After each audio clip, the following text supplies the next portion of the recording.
श्री गुरुदेव दत्त. परमपूज्य श्रीरामकृष्ण क्षीरसागर स्वामी. हे नाव केवळ एक व्यक्तीचे नाही, तर भारत भूमीवर अवतरलेली ही एक दत्तावतारी साक्षात्कारी विभूती आहे.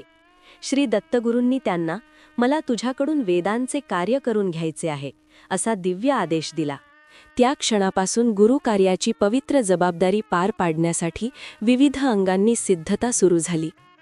गुरुकृपा प्रत्येक घरात पोहोचावी, तसेच कोणताही भेदभाव न ठेवता प्रत्येकाला दत्तकृपेच्या प्रवाहात सामावून घेण्याच्या पवित्र हेतूनेच विविध ठिकाणी सत्संग मंडळाची स्थापना करण्यात आली.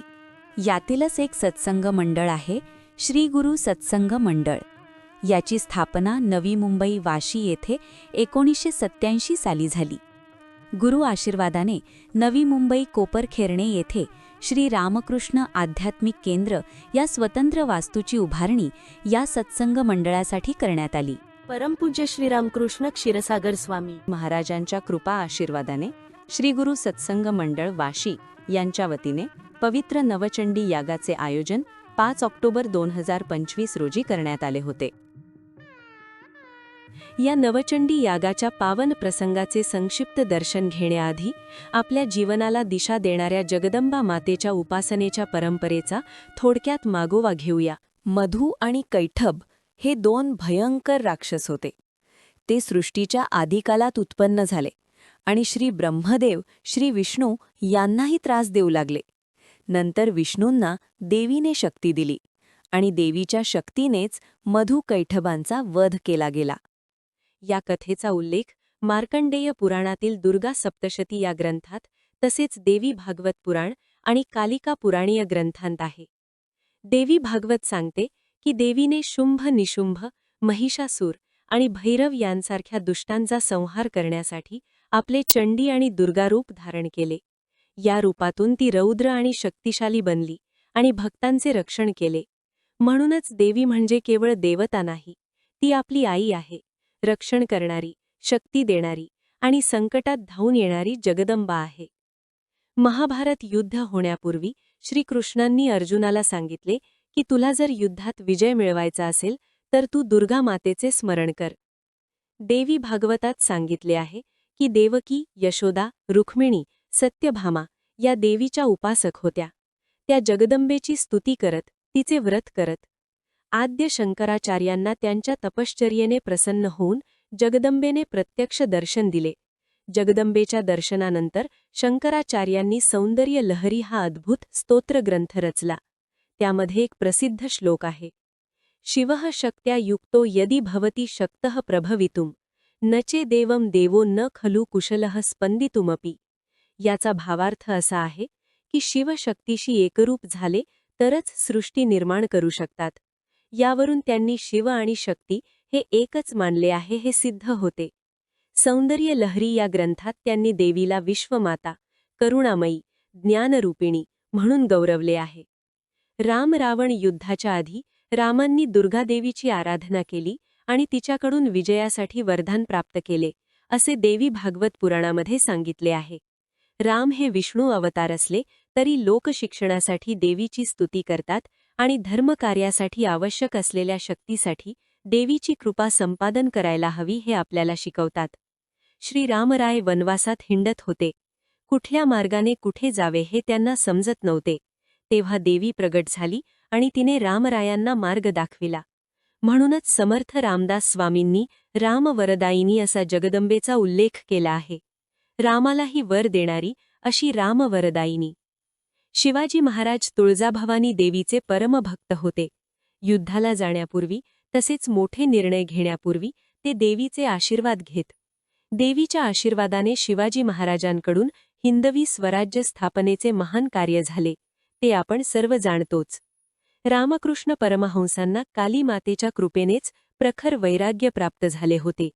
स्वामी विवेकानंद काली मातेपुढे कीर्ती, संपत्ती अशा व्यावहारिक गोष्टी मागायला गेले, पण काली मातेपुढे मंदिरात उभे राहिल्यानंतर जणू आई कालीने अंतःकरणावर पकड घेतली आणि त्यांनी देवीकडे ज्ञान, वैराग्य आणि भक्ती मागितली. यातूनच पुढे शिकागोचा विश्वविजय, राष्ट्रजागृती, संन्यस्त कर्मयोग घडून आला. परमपूज्य श्रीरामकृष्ण क्षीरसागर स्वामी यांना गाणगापूर येथे दत्त मंदिराच्या गाभाऱ्यात साक्षात जगदंबेचे दर्शन झाले होते.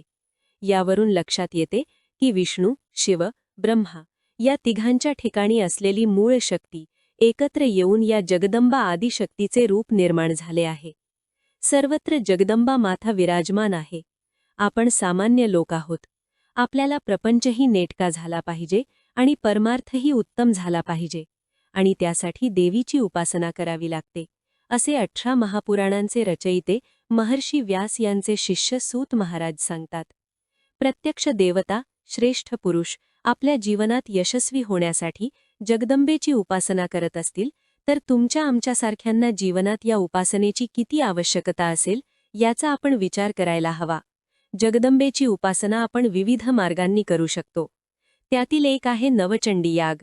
यामध्ये दुर्गा सप्तशतीच्या सर्व अध्यायाचे पठण केले जाते. तसेच होम आणि देवता आवाहनासाठी वैदिक मंत्रोच्चार होते. मार्कंडेय ऋषींनी जे जगदंबेचे स्तवन केले होते त्यालाच सप्तशतीचे पाठ म्हणतात. परमपूज्य श्रीरामकृष्ण क्षीरसागर स्वामी मार्गदर्शन करताना म्हणतात, यज्ञात आहुती टाकताना मंत्रोच्चार केला जातो, त्यामुळे वातावरण शुद्ध होते. अध्यात्मात ध्वनीला फार महत्त्व दिलेले आहे. त्यामुळे मंत्रोच्चार योग्य त्या व्यक्तीच्या मुखातून व्हायला हवेत. त्या मंत्रोच्चारातून जी कंपने निर्माण होतात त्यामुळे शारीरिक, मानसिक व्याधीचे निवारण होऊ शकते. मंत्रोच्चार हे शुद्ध, स्पष्ट, घणाघाती आणि ठराविक पद्धतीने व्हायला हवेत. अशा मंत्रोच्चारानेच शक्ती निर्माण होते. या शक्तीचा उपयोग आपोआपच संपूर्ण समाजाला, देशाला होतो. ही शक्ती सर्व समाजाच्या कल्याणासाठी वापरली जाते. सामान्य माणसाला वेदांचा अर्थ आणि उच्चार कळायची आवश्यकता नाही. नुसते वेद श्रवणाने चांगले फायदे होतात. आता नवचंडी यागाच्या पावन प्रसंगाचे संक्षिप्त दर्शन आपण सर्वजण घेऊयात. नवचंडी याग हे अत्यंत पवित्र कार्य असल्याने त्यामध्ये प्रथम यज्ञ कार्य करण्यापूर्वी यजमानांकडून गोदान करून घेऊन यजमानांची शुद्धी करून घेतली गेली. व्यावहारिकदृष्ट्या गोदान हे शक्य नसलं तरी काही यथाशक्ती द्रव्य सत्पात्री अर्पण करून गोदानाचा संकल्प आपण पूर्ण करू शकतो. त्यानंतर शरीर आणि मन शुद्धीसाठी यजमानांसहित सर्व उपस्थित भक्त मंडळींनी पंचगव्य प्राशन केलं आणि या कर्माला सुरुवात केली. ज्यांच्या कृपा आशीर्वादाने हा याग करण्याची प्रेरणा मिळाली आणि सर्व व्यवस्था ज्यांच्या कृपेने जुळून आली त्या सद्गुरू परमपूज्य श्रीरामकृष्ण क्षीरसागर स्वामी यांना बिरुदावली म्हणून आवाहन करण्यात आले. त्यांच्याकडे कार्य उत्तम प्रकारे पार पडावे म्हणून प्रार्थना करण्यात आली. पंचायतन श्लोकांचे पठण केले गेले. पंचायतन श्लोक म्हणजे पंचायतन पूजेत म्हणले जाणारे 5 प्रमुख देवतांची स्तुतिमंत्र. त्याच्यानंतर सगळ्यांना कुलदेवतेचा अखंड आशीर्वाद प्राप्त व्हावा, उत्तम प्रकारचे आरोग्य प्राप्त व्हावे, सर्वांकडून अधिकाधिक गुरुसेवा घडावी असा संकल्प केला गेला. पुण्यवाहचन हा शुद्धीकरण विधी केला गेला. हा एक वैदिक शुद्धीकरण विधी आहे ज्यात मंत्रोच्चाराने स्थान, यज्ञाची साधनसामग्री, यजमान, उपस्थित मंडळी यांना आध्यात्मिक शुद्धता दिली जाते. सर्व कार्य निर्विघ्न पार पडावे म्हणून प्रथम गणपतीचे आवाहन आणि पूजन केले गेले. त्यानंतर वरुण देवतेचे पूजन केले गेले. वरुण म्हणजे पाण्याची देवता.